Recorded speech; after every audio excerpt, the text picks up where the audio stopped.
नमस्कार, मैं रवीश कुमार। भारत ने लाहौर के एयर डिफेंस सिस्टम को ध्वस्त कर देने का दावा किया है। कई जगहों पर खबरें छपी हैं कि लाहौर में धमाकों की आवाज सुनी गई, लेकिन पुख्ता रूप से पुष्टि नहीं हो रही थी।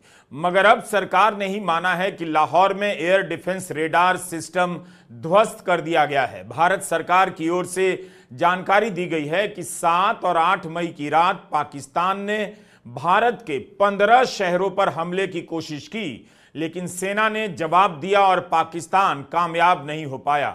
अगली सुबह जवाबी कार्रवाई में लाहौर के एयर डिफेंस सिस्टम के ध्वस्त होने की विश्वसनीय जानकारी प्राप्त हुई है।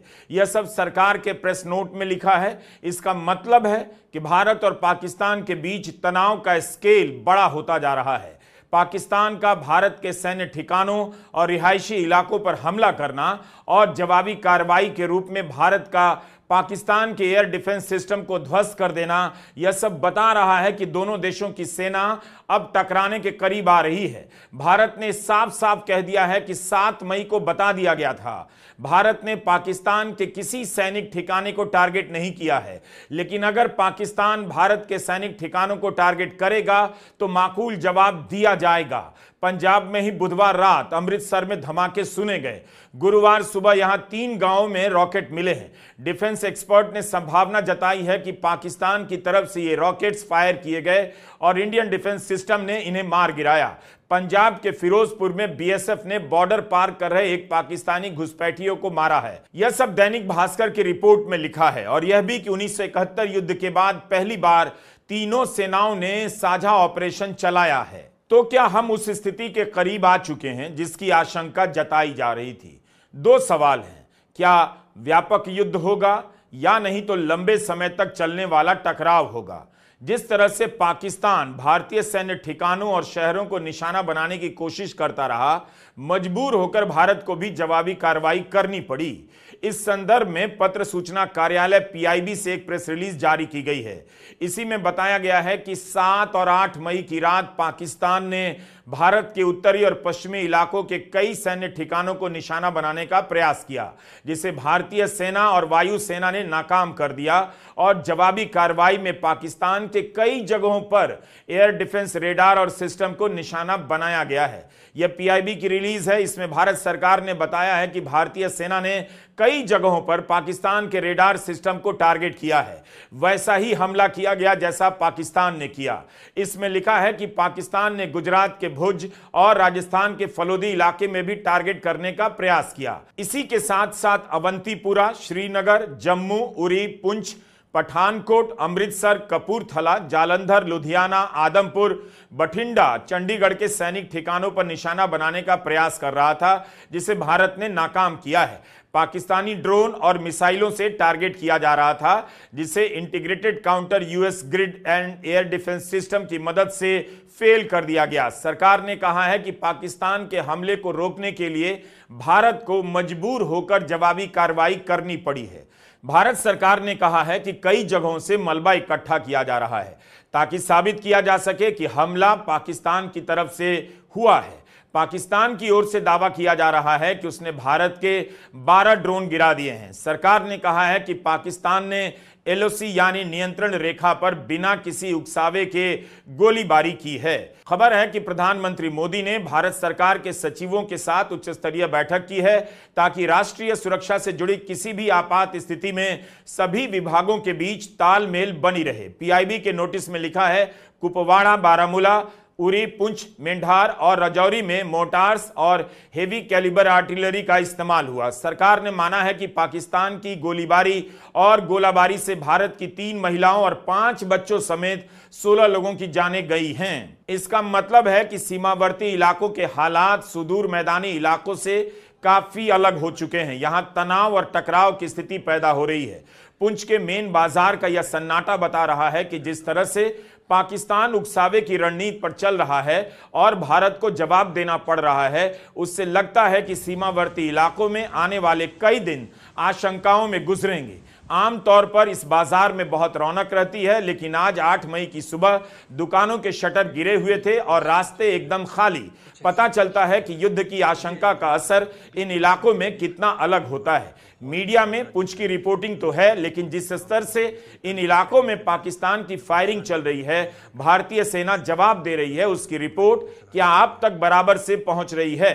पुंछ के बहाने हम इन्हीं सब सवालों पर बात करना चाहते हैं ताकि स्थिति को हल्के में ना लें और किसी भी स्थिति के लिए तैयार रहें। मीडिया में स्थानीय लोगों ने कहा है 40 साल में ऐसा हमला नहीं देखा गया।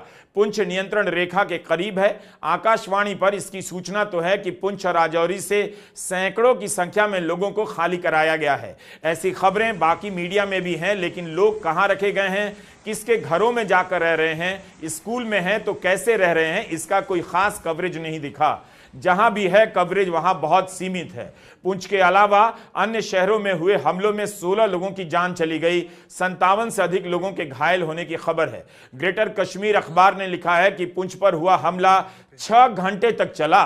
मैदानी इलाकों से युद्ध की मांग होने लग जाती है, लेकिन सीमा पर बसे इन गांवों के लोग बिना युद्ध के ही निशाने पर हैं। नाम के अलावा मरने वाले कौन थे, क्या करते थे, उनके परिवार की क्या हालत है, इस बारे में कहीं से कोई खास डिटेल खबर नहीं मिल रही।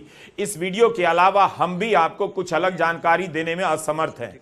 पुंछ जिले के उपायुक्त ने एक हेल्पलाइन नंबर जारी की है। उनके एक्स के अकाउंट पर कोई जानकारी नहीं है, सिर्फ सूचना प्रसारण मंत्रालय का एक नोटिस है जो ये चेतावनी देता है सूत्रों के हवाले से रिपोर्ट ना करें।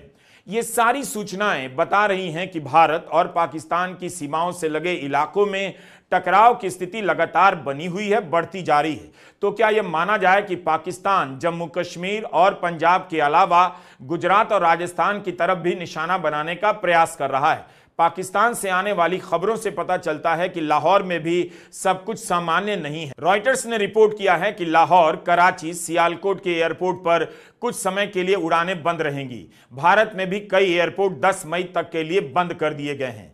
यही नहीं, आज सर्वदलीय बैठक में भारत ने पहली बार माना कि कम से कम 100 आतंकवादी मारे गए हैं। सूत्रों के हवाले से यह खबर और संख्या छपी है कि सर्वदलीय बैठक में रक्षा मंत्री राजनाथ सिंह ने विपक्ष के सदस्यों को जानकारी दी।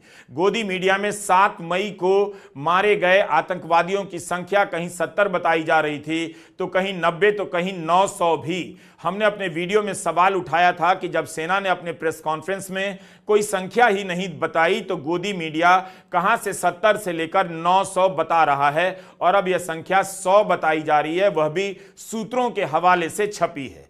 पहले की प्रेस कॉन्फ्रेंस में यह भी बताया जाता था कि भारतीय पक्ष को कितना नुकसान हुआ है, लेकिन 7 मई की प्रेस कॉन्फ्रेंस में इसकी जानकारी नहीं थी। सर्वदलीय बैठक में प्रधानमंत्री मोदी शामिल नहीं हुए, इसके पहले की सर्वदलीय बैठक में भी शामिल नहीं हुए।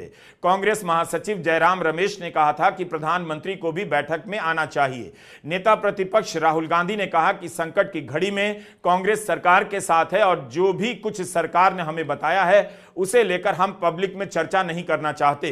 सरकार को जो मदद चाहिए हम देने को तैयार हैं। हम चाहते थे कि इस मीटिंग में प्रधानमंत्री जी पधारें और संक्षिप्त में वो अपनी बात रखेंगे, जो घटना घटी है या जो आज भारत ने जो टेररिस्ट के खिलाफ एक्शन लिया है और खासकर हमारे जवानों ने जो हिम्मत दिखाई, उन जवानों को तो हम सैल्यूट करते हैं और उनका अभिनंदन करते हैं। इस बारे में हम ये चाहते थे कि वो खुद आए और अपनी बात रखे, तो ये सबको एक बहुत बड़ा उसका लाभ मिलता था। लेकिन उन्होंने नहीं आए और लास्ट मीटिंग में भी उन्होंने नहीं आया। ये बड़ी दुख की बात है। जब हम सब मिलके कर रहे हैं और गवर्नमेंट को हम पूरी, जितने भी इंडिया अलायंस के गठबंधन पार्टी के लोग हैं वो पूरे थे, और दूसरे जो अलायंस नहीं भी है तो दूसरे पार्टी के लोग भी एक वॉइस में सभी ने कहा कि आप आगे बढ़ो, हम आपको पूरी मदद करेंगे, हम आपके निर्णय के साथ हैं। उधर सरकार की जवाबी कार्रवाई के बाद से पाकिस्तान बौखला गया है। पुंछ और राजौरी के इलाके में अंधाधुंध फायरिंग किए जा रहा है। भारतीय सेना ने सुबह 2:45 बजे ट्वीट किया है कि पाकिस्तान सीज फायर का उल्लंघन किए जा रहा है और भारतीय सेना इसका जवाब दे रही है। हताशा में पाकिस्तान सीमावर्ती इलाकों में सीज फायर का उल्लंघन कर रहा है। गृहमंत्री अमित शाह ने इन इलाकों की सुरक्षा और जरूरी चीजों के इंतजाम को लेकर मुख्यमंत्रियों और लेफ्टिनेंट गवर्नर से बैठक भी की है। इंडियन एक्सप्रेस के अरुण शर्मा और दिव्या गोयल की रिपोर्ट में कुछ नाम हैं। लांस नायक दिनेश कुमार शहीद हुए हैं। 14 साल की जोया खान, 12 साल की जैन खान की मौत हो गई। दोनों भाई बहन हैं। अल जजीरा ने लिखा है कि इनके घर पर बम गिरने के कारण छत ढह गई और दोनों की मौत हो गई। 7 साल की एक बच्ची मरियम खातून, 13 साल का विहान भार्गव पाकिस्तान की गोली की चपेट में आ गए। 55 साल के अमरीक सिंह, 48 साल के रणजीत सिंह की गोली लगने से मौत हुई। 35 साल की बलविंदर कौर भी मारी गईं। मोहम्मद रफी और स्थानीय मस्जिद के कारी मोहम्मद इकबाल गोली के शिकार हो गए। ये सभी नाम पुंछ जिले के हैं जहां पाकिस्तान की तरफ से लगातार फायरिंग की जा रही है। ये सब उन भारतीय नागरिकों के नाम हैं जिनकी मौत पाकिस्तान के हमले से हुई है। इन सब की मौत पर भी शोक मनाया जाना चाहिए, लेकिन पुंछ को लेकर गोदी मीडिया की रिपोर्टिंग सीमित है, कहीं कहीं अच्छी भी है, मगर कई जगहों पर इस तरह से रिपोर्टिंग की जा रही है कि किसी का भी सर शर्म से झुक जाए। ऑल्ट न्यूज के फैक्ट चेकर मोहम्मद जुबैर ने दिखाया है कि कारी मोहम्मद इकबाल की मृत्यु को गोदी मीडिया चैनलों ने किस तरह से पेश किया। कई बड़े मीडिया चैनलों ने यह झूठ बोला कि कारी मोहम्मद इकबाल कोई आतंकवादी हैं और पाकिस्तान के कोटली कैंप में भारत के हमले में इनकी मौत हुई। रात के अंधेरे में पाकिस्तान की तरफ से हुई गोलीबारी में उनकी मौत हुई। इनके बारे में चैनलों और अखबारों ने क्या क्या झूठ नहीं कहा कि यह लश्कर-ए-तैयबा के कमांडर हैं, 2019 के पुलवामा हमले में भी शामिल थे, जबकि सच यह है कि कारी मोहम्मद इकबाल शिक्षक थे। तो अफवाहों पर ध्यान ना दें, हर सूचना को परखने का प्रयास जरूर करें। बलिया के निवासी को आतंकवादी बताने की जल्दी के बाद भी कोई इन चैनलों के खिलाफ अभियान नहीं चलाता, ना ही इनके दुस्साहस पर असर पड़ता है।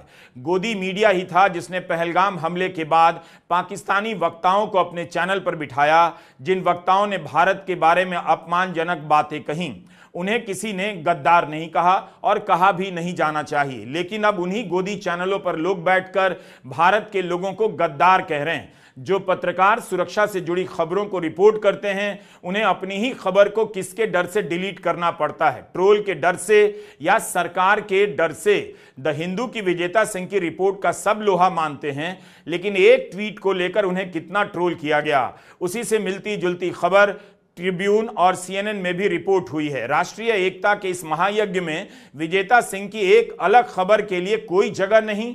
अगर गलती भी हुई है तो इतने अनुभवी पत्रकार के लिए गलती की कोई जगह नहीं। विजेता को गद्दार, देश का दुश्मन, न जाने क्या क्या कहा जा रहा है। कोई गिरफ्तारी की मांग कर रहा है। इन बातों को पढ़कर एक महिला पत्रकार पर क्या असर हो रहा होगा, उनकी मानसिक हालत क्या होगी, या किसी की भी ऐसे में मानसिक हालत क्या हो सकती है, किसी को इसकी परवाह नहीं। दूसरों को गद्दार ठहराने वाले लोग सरकार की ताकत के दम पर किसी का चैन छीन रहे हैं। लोग इतना डरे सहमे हैं कि कोई विजेता सिंह के लिए बोल भी नहीं रहा।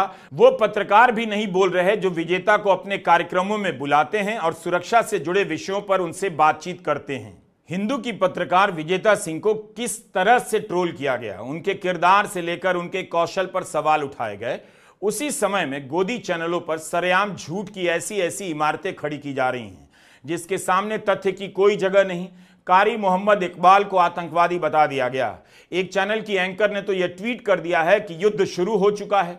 क्या यह सही है? सरकार ने तो ऐसा कोई ऐलान नहीं किया। हम सभी कितनी जिम्मेदारी से लिख रहे हैं, बोल रहे हैं, लेकिन गोदी एंकरों को पूरी छूट है। अगर कोई यूट्यूबर यही बात बोल दे तो कार्रवाई के नाम पर यूट्यूब चैनल बंद कर दिया जाएगा। लेकिन गोदी एंकर बेलगाम हो चुके हैं। खबर और प्रोपेगेंडा सबका फर्क मिट गया है। एक दर्शक के रूप में आपको न्यूज के नाम पर क्या परोसा जा रहा है, इसे अगर जान जाएंगे तो कभी इन चैनलों को नहीं देख पाएंगे। मीडिया बंधुओं से प्रार्थना करना चाहते हैं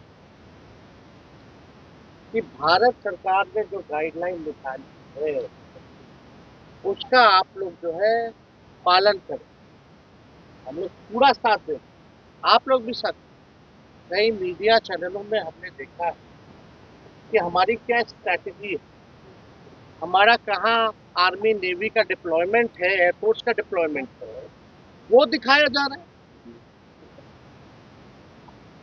ये नहीं दिखाना चाहिए हम लोगों को। जो भारत सरकार केवल व्यूज, कुछ मीडिया है केवल व्यूज पे और स्टूडियो में ही लड़ाई लड़, तो हम तो ये कहेंगे कि भाई बॉम्बे में जो घटना हुई थी, जो टेररिस्ट अटैक हुआ, लाइव चलाया जा रहा था, अब आया हेलीकॉप्टर, लाइव देख देख करके आतंकवादी जो हैं उस हिसाब से अपना एक्टिविटी बदल रहे थे, तो नुकसान तो देश को हो रहा था। तो इस तरह का काम जो है, क्या स्ट्रैटेजी है, कहाँ डिप्लॉयमेंट है, इस तरह की खबरें जो है नहीं चलाना। आज जो सेना में जो लोग हैं वो किसान के बच्चे हैं, गांव में रहने वाले लोग, वो लोग देश की रक्षा कर रहे हैं। तो कम से कम हम सब लोगों को एक संवेदनशील पत्रकारिता होनी चाहिए। ट्रिब्यून ने रिपोर्ट किया है कि प्रशासन ने 9 पब्लिक शेल्टर कैंप तैयार किए हैं और सुरक्षित स्थानों पर ले जाने का प्रयास किया जा रहा है। उरी से क्विंट के नदीम मीर की रिपोर्ट है कि जिस दौरान बमबारी हो रही थी, लोग शेल्फ में छिपकर सारी रात बैठे रहे। नियंत्रण रेखा के किनारे पाकिस्तानी हमला रुक रुक कर जारी रहा। यहां कई घरों को नुकसान पहुंचा है, कुछ घरों में आग लगी है। नदीम मीर ने रिपोर्ट किया है कि लोग जिस हालत में थे उसी हालत में अपने घरों से भागे। स्थानीय निवासी ने सवाल किया है कि इतने सालों में एलओसी पर सुरक्षा के इंतजाम क्यों नहीं किए गए, जबकि सब जानते हैं कि बॉर्डर पर हालात कभी भी बिगड़ सकते हैं। हमले की अगली सुबह उपराज्यपाल ने ट्वीट किया कि इन इलाकों को खाली कराएंगे। आकाशवाणी ने लिखा है कि आरएसपुरा सेक्टर और अखनूर में भी लोगों को सुरक्षित जगहों पर जाने के लिए कहा गया है। इन इलाकों का जिला प्रशासन लोगों को सुरक्षित जगहों पर ले जाने में जुटा हुआ है। इस बीच 8 मई की दोपहर खबर आई कि अखनूर के पास के गांवों में गोलीबारी बढ़ जाने के कारण एलओसी के पास रहने वाले स्थानीय लोगों को सुरक्षित स्थानों पर भेजा जा रहा है। कितनी सारी खबरें हैं और उन तमाम खबरों के भीतर हजार खबरें हैं। कहने का मतलब है कि सीमावर्ती इलाकों के लोग युद्ध के बिना भी युद्ध की आशंका से घिरे रहते हैं, घिर गए हैं। उनकी चिंताएं हमारी आपकी चिंताओं से बिल्कुल अलग हैं। भारतीय सेना बेशक पाकिस्तान के हमलों को नाकाम कर रही है, जवाब दे रही है, लेकिन गोलियां सबसे पहले उनके घरों पर ही गिरती है। शेष भारत, खासकर उत्तर भारत को युद्ध को लेकर अपने उत्साह में इन इलाकों के लोगों को भी शामिल करना चाहिए। युद्ध के बारे में उनका नजरिया व्यापक होगा और सीमावर्ती इलाकों के लोगों को बल मिलेगा। किस बात की रिपोर्टिंग ज्यादा हो रही है, किस बात की नहीं हो रही है, इसे समझने से क्या ही बदल जाएगा, लेकिन दर्ज करने से इतना रह जाएगा, क्या था जो नहीं बदला, क्या था जो नहीं समझा गया और क्या क्या नहीं दिखाया गया, क्या क्या झूठ बोला गया। पहलगाम हमले के बाद और भारत के जवाब देने के बाद हर स्तर पर एकजुटता की सबने तारीफ की है और सबकी तारीफ सही भी हुई है, लेकिन खबरों की एकजुटता की तारीफ रह गई। 7 मई की कार्रवाई के बाद जिस तरह से चैनलों और अखबारों ने खबरों की एकजुटता दिखाई है वह भी उल्लेखनीय है। स्वर से लेकर अक्षर तक, भाव से लेकर भंगिमा तक की एकजुटता प्रभावित करने वाली है, प्रेरित करने वाली है। कई बार कई चैनलों ने मिलकर एक ही झूठ को दोहराया। इस एकजुटता से केवल उन्हीं को निराशा हुई जिन्हें जीवन में युद्ध की रिपोर्टिंग पढ़ने और जानने का सौभाग्य प्राप्त हुआ है।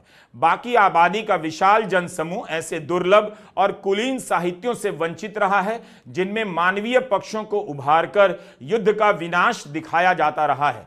इसलिए आम नागरिकों पर अभी यह बोझ नहीं डालना चाहिए कि युद्ध की रिपोर्टिंग कैसे की जाती है, कैसी होनी चाहिए। विचित्र बात यह है कि जब एकजुटता इतनी ठोस हो तब एक दो आवाजों के अलग होने से सोशल मीडिया पर हमला क्यों शुरू हो जाता है, सवाल पूछने पर गद्दार क्यों कहा जाता है। दूसरों को गद्दार कहने वालों की भीड़ में कौन कौन है, क्या कोई बता सकता है? पता कीजिए, आप इन्हें जानते होंगे। केवी सुब्रमण्यम, आप मोदी सरकार के आर्थिक सलाहकार रहे, अर्थव्यवस्था जैसे संवेदनशील मसले पर सरकार को सलाह देते रहे, आर्थिक नीतियों में इनकी भूमिका रही, अंतर्राष्ट्रीय मुद्रा कोष में इनका कार्यकाल समय से पहले सरकार ने ही टर्मिनेट कर दिया, यानी भारत के कार्यकारी निदेशक के पद से त्वरित रूप से इन्हें हटाया गया। केवी सुब्रमण्यम भी पहलगाम के हमले के बाद से खूब रीट्वीट किए जा रहे हैं। इनके ट्वीट का अध्ययन कीजिए। पत्रकारों के खिलाफ जो ट्वीट किए गए हैं उसे ही रीट्वीट करते हैं। उन पत्रकारों के खिलाफ जिन्होंने खुफिया नाकामी को लेकर सवाल उठाए थे। खबर छपी है कि इन्होंने एक किताब लिखी है। उस किताब की 1 लाख से अधिक कॉपी यूनियन बैंक ने 7.25 करोड़ रुपए में खरीदी है। अब आप बताइए, एक बैंक एक लेखक की किताब की कॉपियां 7.25 करोड़ रुपए में क्यों खरीदेगा? यही है वो किताब। इनके ट्विटर हैंडल पर किताब का फोटो मिलेगा। प्रधानमंत्री से लेकर उपराष्ट्रपति तक को यह जनाब किताब दे रहे हैं और उसकी तस्वीरें उपलब्ध हैं। मोदी इंडिया एट 100 इस किताब को पिछले साल 1 अगस्त के दिन पीयूष गोयल ने लॉन्च किया। खबर आई है कि यूनियन बैंक ने 7.25 करोड़ रुपए की इनकी किताब खरीदी। अमेजॉन पर इसकी कीमत 665 रुपए है। इस हिसाब से एक बैंक ने 1 लाख से अधिक कॉपियां खरीदी होंगी। अखबारों में तो 2 लाख लिखा है। क्या यूनियन बैंक में 1 लाख कर्मचारी होंगे? क्या सबको यह किताब दी गई होगी? क्या इन्होंने इतनी अच्छी किताब लिखी है कि एक बैंक, वो भी एक बैंक 7.25 करोड़ रुपए की कॉपियां खरीदता है? यह है देशभक्त खेमे में बड़े चेहरों में से एक। क्या इनके खेल को उजागर करना देशद्रोही काम है? क्या किसी पत्रकार को यही काम नहीं करना चाहिए कि जो व्यक्ति खुद को देशभक्त बता रहा है उसकी किताब एक बैंक 7.25 करोड़ रुपए में क्यों खरीद रहा है? कहीं कोई लेन देन या दबाव का मामला तो नहीं?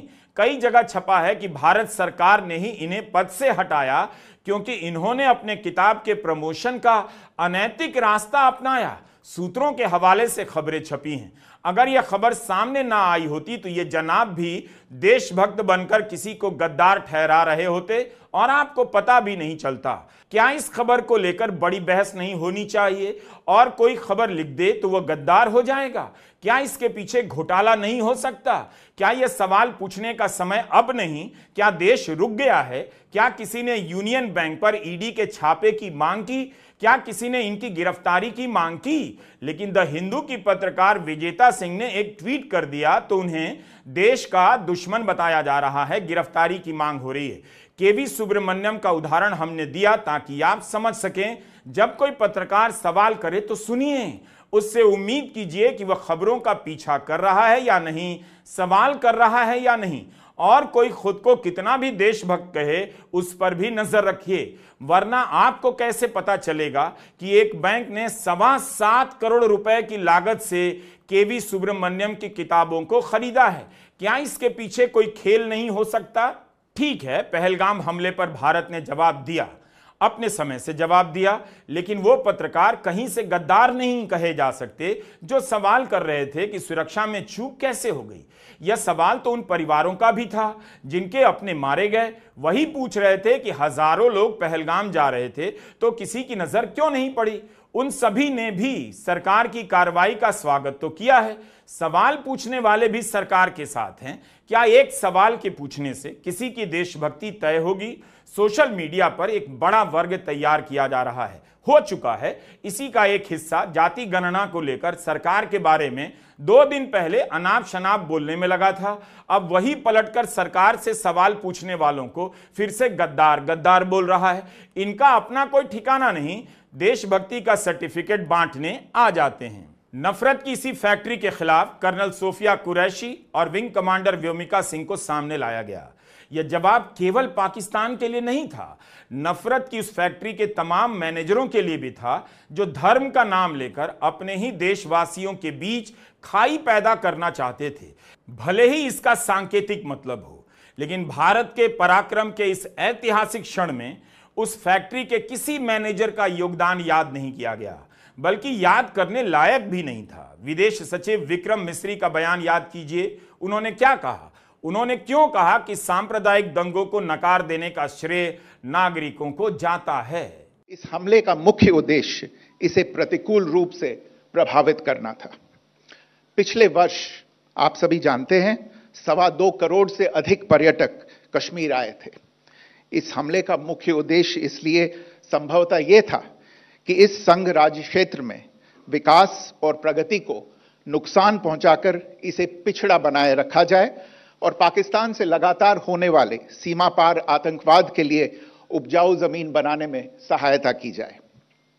हमले का यह तरीका जम्मू और कश्मीर और शेष राष्ट्र दोनों में सांप्रदायिक दंगे भड़काने के उद्देश्य से भी प्रेरित था।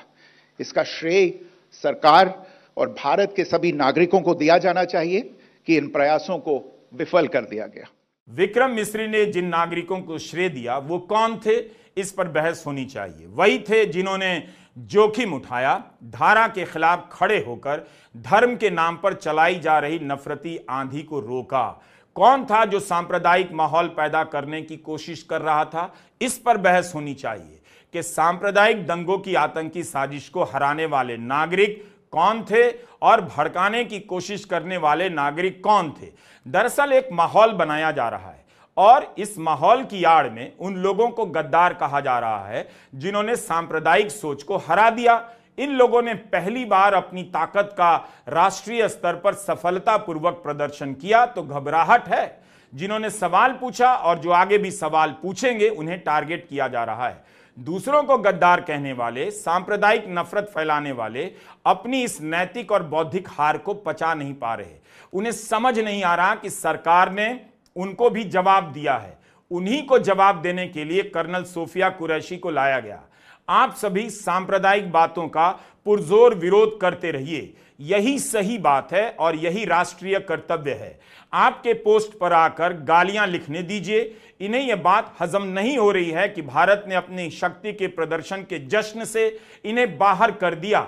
इस तरह के विचार को निकाल फेंका है। बारात से बाहर कर दिए गए ये लोग बारात में आकर डांस कर रहे हैं ताकि लगे कि जीत इनकी है और केवल इनकी है। नमस्कार, मैं रवीश कुमार।